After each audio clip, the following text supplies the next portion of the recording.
Let's cut across to Ritu Singh, who's in conversation with the Economic Affairs Secretary, Mr. Shaktikanta at Gandhi Nagar at the African Development Bank annual meeting. Time for us, Mr. Das. First, I'd like to start by asking you on the NPA ordinance, because the Reserve Bank of India came out with some action guidelines just as early as, last night. They've given some actions that they will be taken, but yet again, there is no timeline given as such for when these rules would be finalized.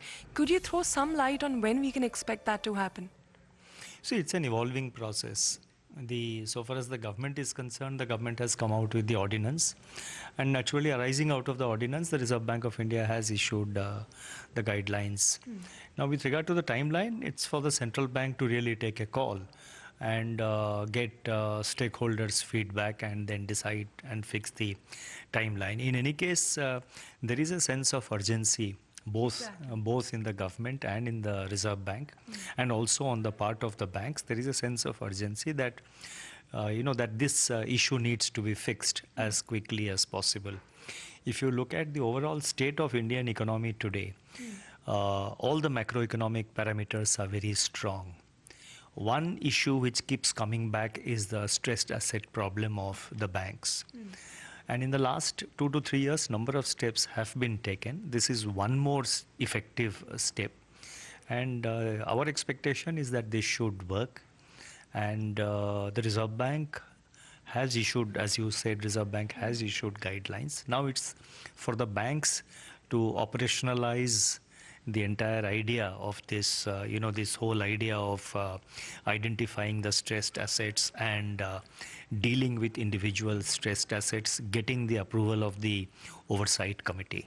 But time and again, we've heard people from the finance ministry, the PMO, the banks, the RBI itself stressing on the sense of urgency with regards to dealing with these.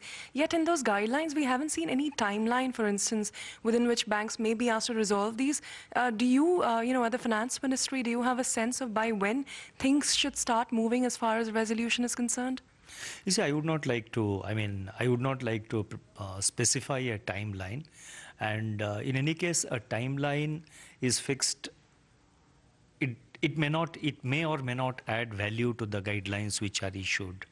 As I said, there is a sense of urgency on the part of the government, on the part of the Reserve Bank, and on the part of the banks. Okay. So therefore, all stakeholders will definitely take expeditious action to deal with this problem.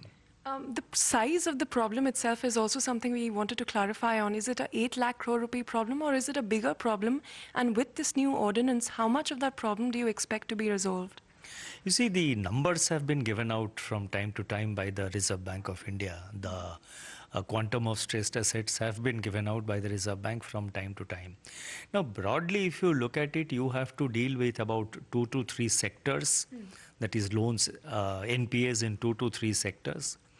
And you have to deal with, let us say, about 30 to 40 loan portfolios, large accounts. So you have to deal with that. And that is spread over various banks. So therefore, I think so far as the sectoral problems are concerned, separate action has been taken by the government. If you're looking at the textile sector, for example, government has taken action. Okay, we will cut back to that conversation.